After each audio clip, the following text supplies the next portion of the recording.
Hello friends, welcome back. दोस्तों, यह एक ऐसी फ्री वीडियो सीरीज है जिसके माध्यम से हम संपूर्ण सामान्य अध्ययन को याद करेंगे। आवश्यकता अनुसार याद करने हेतु हम ट्रिक का इस्तेमाल भी करेंगे, लेकिन जहां ट्रिक की आवश्यकता नहीं है वहां अनावश्यक ट्रिक हम नहीं बनाएंगे। सीरीज के प्रत्येक वीडियो में मैंने 25 प्रश्न सम्मिलित किए हैं और कोशिश की है कि सामान्य अध्ययन के किसी भी टॉपिक का कोई भी महत्वपूर्ण तथ्य छूटने न पाए। वीडियो के अन्य भाग देखने हेतु प्ले लिस्ट का लिंक मैंने नीचे लिखे डिस्क्रिप्शन में दे दिया है। आप उस लिंक पर क्लिक करके इस सीरीज के सभी वीडियोस देख सकते हैं। तो चलिए देर न करते हुए शुरू किया जाए। दोस्तों, यह वीडियो का भाग 8 है, जिसमें अगला प्रश्न है, पिग्गट महोदय ने किन दो स्थलों को एक विस्तृत साम्राज्य की जुड़वा राजधानी कहा है, या सिंधु घाटी सभ्यता की जुड़वा राजधानी किन्हें कहा जाता है? ये कहा जाता है हड़प्पा एवं मोहनजोदड़ो को। इसे याद रखने के लिए आप ऐसी कल्पना कीजिए कि एक विस्तृत साम्राज्य यानी बड़ा सा साम्राज्य है और वो उन्हीं स्थलों को अपनी जुड़वा राजधानी बनाएगा, जिनमें से एक वो होगा जिसने उसका मन मोह लिया होगा, यानी मोहन मोहन मोहन, और दूसरा ऐसा होगा जिसे वो आसानी से हड़प ले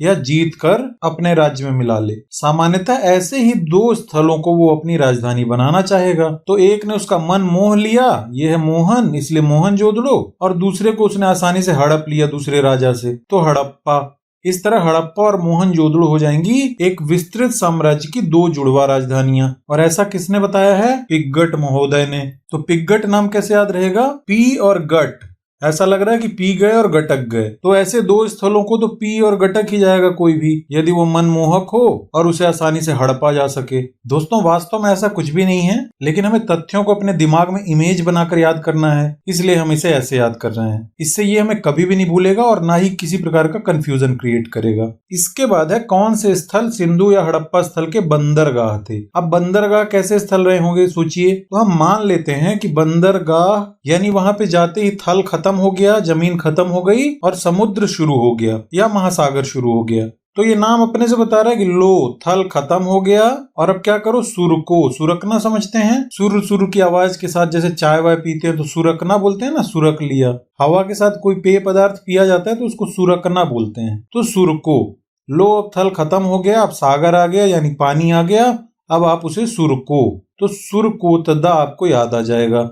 इसे कहीं कहीं पे सुतकोतदा भी कहते हैं, और ये लोथल तो आसानी से ही याद आ जाएगा। इस तरह लोथल और सुरकोतदा जो थे वो हड़प्पा सभ्यता के बंदरगाह थे। अगला, जुते हुए खेतों और नक्काशीदार ईंटों के प्रयोग का साक्ष्य कहाँ से मिला है? तो जुते हुए खेतों का साक्ष्य मिला यानी वो एक ऐसा एरिया होगा जहाँ पे काले काले बैगन उगाए जाते रहे होंगे, तो ये है काले बैगन। इसके अलावा नक्काशीदार ईंटें, तो नक्काशीदार यानी डिजाइन बनाना, कलाकृतियां उकेरना। तो डिजाइन किस में उकेरी जाती रही होगी? काले काले बंगन में, यानी चूड़ियों में या कंगन में। तो दोनों हमें कहाँ मिल रहे हैं? काली बंगन में। एक तो जुते हुए खेत यानी बैगन उगाने के लिए काले काले, तो काले बैगन से काली बंगन याद आएगा। और दूसरा नक्काशीदार ईंटें यानी डिजाइन बनी हुई ईंटें, तो डिजाइन भी किस में बनाया जाता है? काले काले कंगन में। इस तरह हो गया काली बंगन। अगला है, हड़प्पा सभ्यता में विशाल स्नानागार जिसके मध्य में एक स्नान कुंड था, उसके साक्ष्य कहाँ से मिले हैं?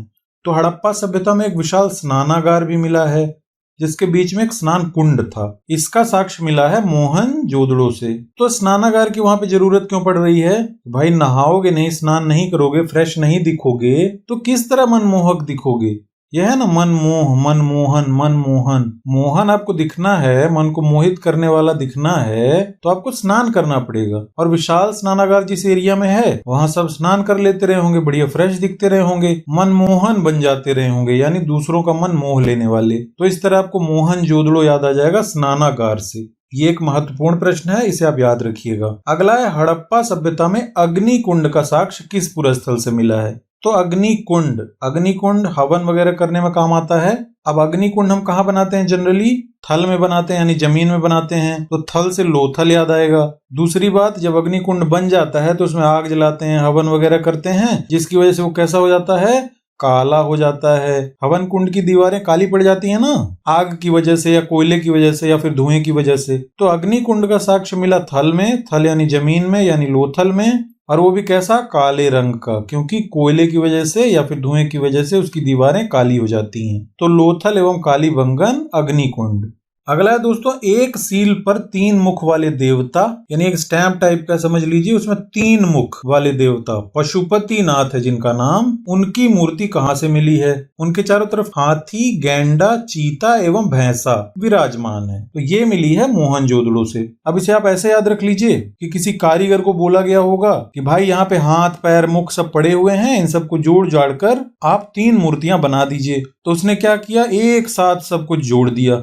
अब जब एक साथ जोड़ दिया तो तीनों मुख भी जोड़ दिए। ये है ना मोहन जोड़ दो जोड़ दो जोड़ दो, तीनों मुख भी जोड़ दिए उसने। इस तरह से 3 मुख वाली मूर्ति बन गई। और 3 मुख तो छोड़िए, उसने वहां पे जितने जानवर भी पड़े थे ना, हाथी, गैंडा, चीता, भैंसा, सब उसके चारों तरफ जोड़ दिए। तो जोड़ जाड़ के एक ही मूर्ति बना दी। अब एक ही मूर्ति में 3 मुख हो गए, ये देखिए 3 मुख, और उसके चारों तरफ ये 4 जानवर हो गए विराजमान। तो इस तरह से वो मूर्ति कहाँ से मिली? जोड़ दो से, यानी जोड़ दिया गया सब, इसीलिए वो मूर्ति बन गई। और जोड़ दो शब्द आपको मिलेगा मोहन जोड़ दो, यानी मोहनजोदड़ो में। ऐसे ये याद रहेगा। अगला है नर्तकी की एक कांस्य मूर्ति कहाँ से मिली है? तो ये भी मिली है मोहनजोदड़ो से। इसे याद करने के लिए ऐसी कल्पना कीजिए कि यहाँ पे उसने पूरी मूर्ति बिगाड़ दी थी, सब कुछ जोड़ जाड़ के एक साथ कर दिया था। अब दोबारा उसे बोला गया कि भाई एक काम करो, एक सिंगल मूर्ति बनाओ, सब कुछ एक साथ मत जोड़ो। तब उसने एक सिंगल मूर्ति बनाई, हाथ पैर मुंह जोड़ के। वो भी कैसी बन गई? टेढ़ी मेढ़ी बन गई। टेढ़ी मेढ़ी बन गई। जब उससे पूछा गया कि भाई फिर से आपने टेढ़ी मेढ़ी बना दी, तब उसने बताया कि नहीं नहीं, ये टेढ़ी मेढ़ी नहीं है, ये नर्तकी की है, ये नाच रही है, इसके हाथ पैर इसीलिए टेढ़े हैं, नाच रही है। तो यहाँ पे देखिए जोड़ दो, उसने फिर से ऐसे ही जोड़ दिया, उल्टा पुल्टा टेढ़ा मेढ़ा हाथ पैर जोड़ दिया, जिसकी वजह से ये लगने लगा कि वो मूर्ति नाच रही है, यानी नर्तकी की मूर्ति है। तो नर्तकी को भी उसने जोड़ दिया, हाथ पैर टेढ़े मेढ़े जोड़ दिए। ऐसे मोहनजोदड़ो याद आ जाएगा। दोस्तों वीडियो अच्छा लग रहा होगा तो एक लाइक कर दीजिएगा और इसे अपने दोस्तों के साथ जरूर शेयर कीजिएगा। साथ ही ये पीडीएफ आपको चाहिए तो नीचे टेलीग्राम चैनल ज्वाइन करने का लिंक मैंने दे दिया है, उसे आप ज्वाइन कर लीजिए। अगला है हड़प्पा सभ्यता की मोहरों पर सबसे अधिक अंकन किसका मिलता है? तो हड़प्पा सभ्यता की जो मोहरें थी उनमें सबसे अधिक अंकन मिलता है एक सरंगी पशु का, यानी एक सींग वाले पशु का। अब इसे याद करने के लिए ऐसी कल्पना कर लीजिए कि मोहरों पर आपको जानवर का अंकन चाहिए, यानी मोहर स्टैंप पर जानवर की फोटो प्रिंट करनी है या उकेरनी है। तो प्रॉब्लम क्या हो रही है कि 2 सींग वाले जानवर हैं, सभी 2-2 सींग है, और उसमें जगह कितनी है? छोटी है। तो दोनों सींगों को उकेरा नहीं जा सकता या प्रिंट नहीं किया जा सकता। किसमें? मोहरों में। इसलिए क्या किए? एक सींग कम कर दिए। एक सींग कम यानी सिंगल सींग वाले जानवर का फोटो इसमें प्रिंट कर दिए। अब सिंगल सींग वाला जानवर कौन था? एक सरंगी। 2 सींग वाला नहीं किए क्योंकि उसमें जगह नहीं थी ना ज्यादा, 2 सींग आ नहीं पाती। इसीलिए क्या किए? एक सींग वाले जानवर का फोटो उसमें लगा दिए। इस तरह आपको एक सरंगी पशु याद आएगा। फिर आता है मनके बनाने के कारखाने कहाँ मिले हैं? याद रखने के लिए ऐसा मान लीजिए कि मन के, आप अपने मन के सामान इस कारखाने में बना सकते थे। देख के लग रहा है ना, मन के सामान जिस कारखाने में आप बना सकते थे वो कहाँ मिले हैं? तो भैया ऐसे कारखाने जहाँ पे आपको मन के सामान, मनमानी सामान बनाने की छूट मिले, कोई प्रेशर ना रहे, कोई बोले ना, टोके ना, तो वहां पे आप एंजॉय करते हुए कुछ भी बनाएंगे, यानी हुड़दंग मचाते हुए। यह है ना हुड़दंग मचाते हुए, हंसते हुए, लोथ पोथ होते हुए, जमीन में लौटते हुए कुछ भी बनाएंगे, खुश हैं एकदम, मस्त हैं वहां पे। तो लोथ पोथ, लोथल और हुड़दंग मचाते हुए यानी चनहूदड़ो, इन 2 जगहों से मनके बनाने के कारखाने मिले हैं। ऐसे आपको ये याद आ जाएगा ऑप्शन देखकर। अगला है सिंधु घाटी सभ्यता की लिपि कैसी है और यह कैसे लिखी जाती थी? तो सिंधु घाटी सभ्यता की लिपि है भाव चित्रात्मक, जो कि दाएं से बाएं ओर यानी ऐसे लिखी जाती थी। यहाँ पे अगर लाइन खत्म हो गई है और भी लिखना है तो फिर यहीं से वो लाइन दूसरी शुरू हो जाती थी। फिर यहाँ खत्म हो गई है, फिर ऐसे यहाँ से ऐसे लिखी जाती थी। तो ऐसे ये लिपि लिखी जाती थी। अब इस लिपि को कहा गया है भाव चित्रात्मक लिपि। इसे याद करने के लिए हम मान लेते हैं कि एक ऐसी लिपि है जो सिंधु घाटी सभ्यता में प्रयोग की गई है, जो कि आज भी भाव खा रही है, बहुत भाव खा रही है और समझ में नहीं आ रही है। समझ नहीं पा रहे हैं ना? अगर इसे समझ गए होते तो इतिहास जानने में बहुत मदद मिलती, लेकिन हम अभी तक सिर्फ उत्खनन के आधार पर ही इस सभ्यता के बारे में जानकारी एकत्रित कर रहे हैं, और जो लिपि में लिखा हुआ है वो हम पढ़ नहीं पाए हैं अभी तक। तो कुल मिलाकर ये लिपि भाव खा रही है। भाव चित्रात्मक ऐसे आपको याद आ जाएगा।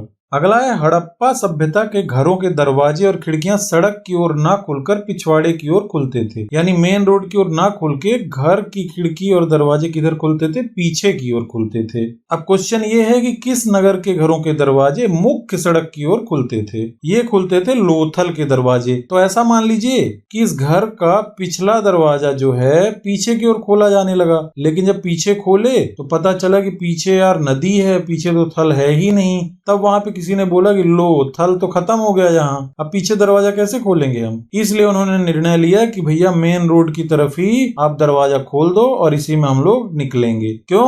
क्योंकि पीछे की तरफ थल खत्म हो गया। लो थल खत्म हो गया, यहाँ तो नदी आ गई। ये है ना, लो थल खत्म हो गया, इसीलिए अब रोड की ओर दरवाजा खोलो। तो लो थल। इसके बाद है हड़प्पा सभ्यता के वासी मिठास के लिए किसका प्रयोग करते थे? तो हड़प्पा सभ्यता के वासी मिठास के लिए प्रयोग करते थे शहद का। तो ऐसा मान लीजिए कि हड़प्पा और वासी यानी इस सभ्यता के वासियों का सब कुछ हड़प लिया गया है, तब भी वो मीठे बने रहना चाहते हैं और इस मिठास के लिए वो क्या प्रयोग करेंगे? यदि आपका सब कुछ हड़प लिया जाए और आपको शांत मीठा बने रहना है तो आप क्या प्रयोग करेंगे? आप सबसे पहले तो सहना सीखेंगे। सह रहे हैं, सिर्फ सहना, विरोध नहीं करना। और वो भी कितना सहना? हद से ज्यादा। हद से ज्यादा जब सहेंगे, सहन शक्ति जब आप में होगी हद से ज्यादा, तभी आप सब कुछ हड़प लिए जाने के बावजूद मीठे बने रहेंगे, पोलाइट रहेंगे, विनम्र रहेंगे। तो हड़प्पा के वासी मिठास के लिए क्या प्रयोग करते थे? शहद। कैसे?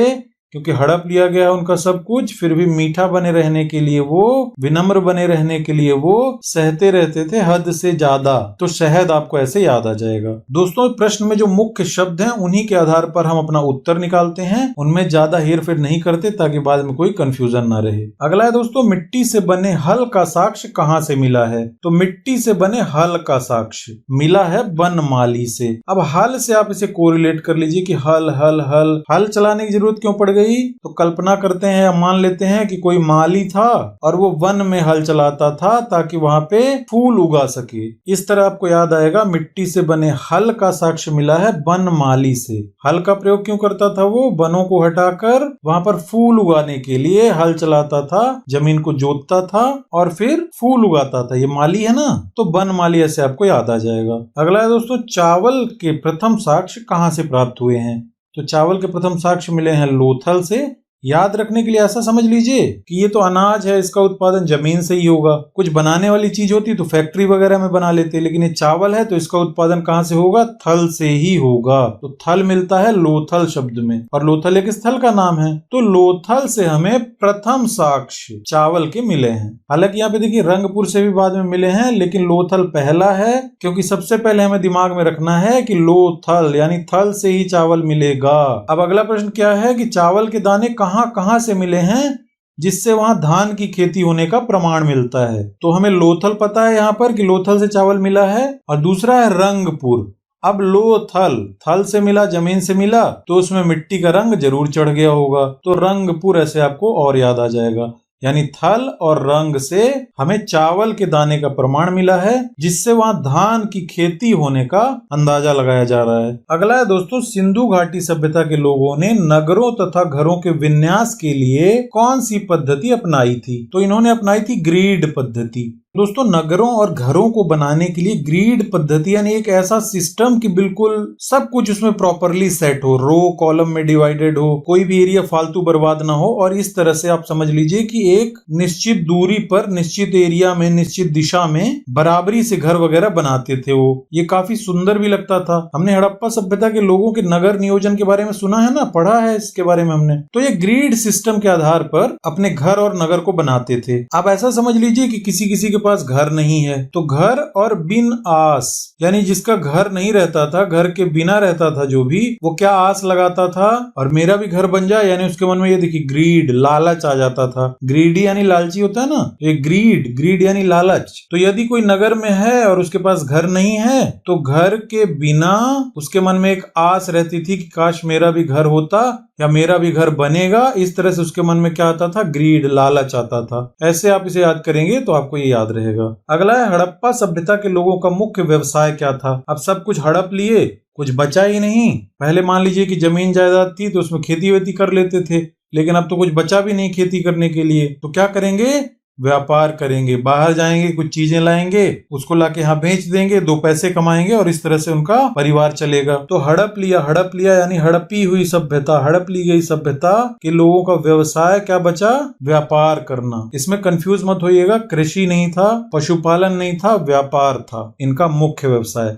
हालांकि ये कृषि भी पशुपालन भी करते थे, लेकिन मुख्य व्यवसाय इनका व्यापार ही था। अगला है, किस पदार्थ का उपयोग हड़प्पा काल की मुद्राओं के निर्माण में किया जाता था? यहाँ पे सेल, खड़ी का इस्तेमाल किया जाता था। याद रखने के लिए ऐसी कल्पना कीजिए कि मुद्रा का इस्तेमाल हो रहा है, यानी खड़े खड़े सेल कर रहे हैं, ये खड़े खड़े कुछ भी बेच रहे हैं और बदले में उनको मुद्रा मिल रही है, या फिर जिसके बदले में सब कुछ खड़े खड़े सेल हो जाए तो वो क्या है? वो है मुद्रा। मुद्रा के बदले में सब कुछ सेल हो जाएगा ना खड़े खड़े। हमें कोई मुद्रा देगा तो हम सब कुछ सेल कर देंगे कि भाई ये ले लो, वो ले लो। तो ऐसे पहले भी था, खड़े खड़े सेल और यह है मुद्रा। अगला है, सिंध का बाग या सिंध का नखलिस्तान हड़प्पा सभ्यता के किस पुरा स्थल को कहा गया है? ये कहा गया है मोहनजोदड़ो को। तो ऐसा मान लीजिए कि ये है बाग और ये है खाली स्थान। तो बाग को देखकर खाली स्थान हो गया। क्यों खाली स्थान हो गया?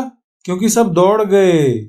ये है ना, दौड़ो दौड़ो जो दौड़ो, सब भाग गए, दौड़ गए। अगर भागेंगे दौड़ेंगे नहीं तो क्या होगा? बाघ आके उन्हें खा जाएगा। तो बाघ और न खालिस्तान, खाली स्थान, बाघ को देखकर खाली स्थान हो गया क्योंकि सब के सब दौड़ गए, भाग गए। तो दौड़ से आपको जोदड़ो याद आएगा, यानी मोहनजोदड़ो। अगला है, हड़प्पा संस्कृति का आकार कैसा है?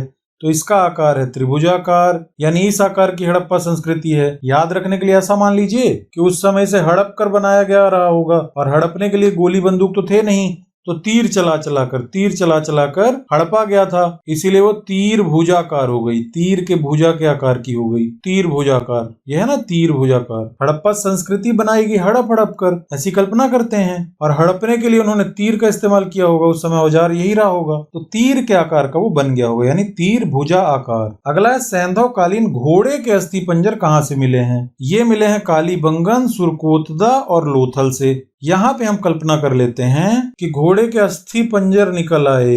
क्यों निकल आए? क्योंकि एक काला घोड़ा था और वो अपने सुर में इतना मस्त था कि दौड़ते हुए चला जा रहा था, उसे पता ही नहीं चला कि कब थल खत्म हो गया और नीचे गहरी खाई थी। अब वो खाई में गिर गया और उसके शरीर में सिर्फ अस्थि पंजर बचे, टूट फूट गया ना। तो सैंधव कालीन घोड़े के अस्थि पंजर कहाँ से मिले? पहली चीज तो काला घोड़ा था, कालीबंगन। दूसरी चीज, अपने सुर में वो इतनी बुरी तरह से दौड़ रहा था, ये सुरकोतदा, कि उसे पता ही नहीं चला कि थल कब खत्म हो गया और आगे खाई आ गई। तो थल से आपको लोथल याद आएगा। इस तरह से 3 स्थल आपको आसानी से याद आ जाएंगे जहां से घोड़े के अस्थि पंजर मिले। अगला है, सिंधु घाटी सभ्यता में माप तौल की इकाई कितने के अनुपात में थी? तो ये थी 16 के अनुपात में। अब समझ लीजिए कि एक तराजू रहता रहा होगा जिसमें उनको तौलना पड़ता रहा होगा, और तौलने के लिए उनके पास बाट वगैरह तो है नहीं। तो क्या किया उन्होंने? एक तरफ बोल दिया भाई आप सो जाओ, ये देखिए सुला दिया, एक आदमी को सुला दिया और दूसरी तरफ सामान रख के तौलना शुरू कर दिया। तो माप तौल की इकाई 16, यानी यहाँ पे आदमी को सुला दिया और दूसरी तरफ सामान रख के तौला। तराजू के लिए उनके पास बाट नहीं रहते रहे होंगे, तो सुला से आपको 16 याद आ जाएगा, माप तौल की इकाई। अगला है दोस्तों, मेसोपोटामिया के अभिलेखों में सिंधु सभ्यता के लिए किस शब्द का प्रयोग किया गया है? तो ये जो मेसोपोटामिया की सभ्यता है, वहां के अभिलेखों में सिंधु सभ्यता के लिए बताया गया है मेलुहा शब्द। अब मेलुहा शब्द क्यों ऐसा बोला गया होगा? तो कल्पना कीजिए कि सिंधु सभ्यता के वासी जो थे वो लोहे से परिचित नहीं थे, और मेसोपोटामिया वाले उनके बारे में क्या बता रहे हैं कि सिंधु सभ्यता में लोहा नहीं है, सिंधु सभ्यता में लोहा नहीं है। तो ये है ना में लोहा नहीं है, या फिर सिंधु सभ्यता में लोहा यूज नहीं किया जाता। तो इस तरह से आपको में लोहा याद आएगा, जो कि मेसोपोटामिया के अभिलेखों में बोला गया है सिंधु सभ्यता के बारे में। अगला है, हड़प्पा संस्कृति का शासन किस वर्ग के हाथों में था? यह था वणिक वर्ग के हाथ में। थोड़ी देर पहले हमने पढ़ा ना कि हड़प्पा यानी हड़प लिया, और हड़प लिया तो कृषि पशुपालन कुछ बचा नहीं, तो इन्होंने व्यापार करना शुरू कर दिया होगा। अब व्यापार करेंगे तो इन्हीं में से जिसका ज्यादा बड़ा व्यापार रहा होगा उसी ने शासन संभाल लिया होगा। तो व्यापारी वर्ग या वणिक वर्ग के हाथ में इनका शासन था। ऐसी कल्पना करेंगे तो ये आपको याद रहेगा। सच्चाई इसमें कुछ भी नहीं है, लेकिन ह्यूमन ब्रेन ऐसा रहता है कि यदि उसमें कोई पिक्चर बना दी जाए तो वो चीज हमें कभी नहीं भूलती। इसके बाद आज की वीडियो का लास्ट क्वेश्चन है दोस्तों, सिंधु सभ्यता के लोग उर्वरता की देवी मानकर किसकी पूजा करते थे? आज यदि हमें कोई कहे कि उर्वरता की देवी कौन है, तो हम सीधे कहेंगे धरती है, क्योंकि वहां पे हम कुछ भी बोते हैं अनाज के रूप में तो उसका 10 गुना ज्यादा पैदा होता है, यानी उसमें नेचुरल उर्वरक रहता है। तो उर्वरकता की देवी यानी धरती माता। और जहां धरती उपजाऊ नहीं रहती है उसे हम क्या बोलते हैं? बंजर जमीन है, बंजर धरती है। उर्वरता की देवी आकाश को तो बोलेंगे नहीं, धरती को ही बोलेंगे। हवा में उत्पादन होगा नहीं तो हवा को भी नहीं बोलेंगे। तो इस तरह से उर्वरता की देवी हो गई धरती।